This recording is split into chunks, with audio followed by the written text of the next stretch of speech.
Okay, so this is to clear up a little bit of confusion about our Land Rover NV4500 NV3550 adapter to the Rover LT230 T-case. So the adapter itself does have a bearing, and no, it's not entirely necessary. All it really does is locate the shaft.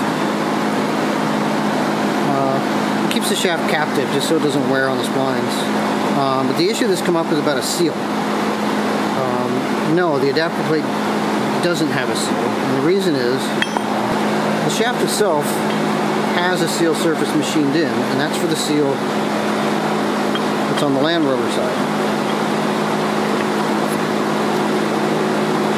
So when this is fitted, the seal to the T-case is still intact.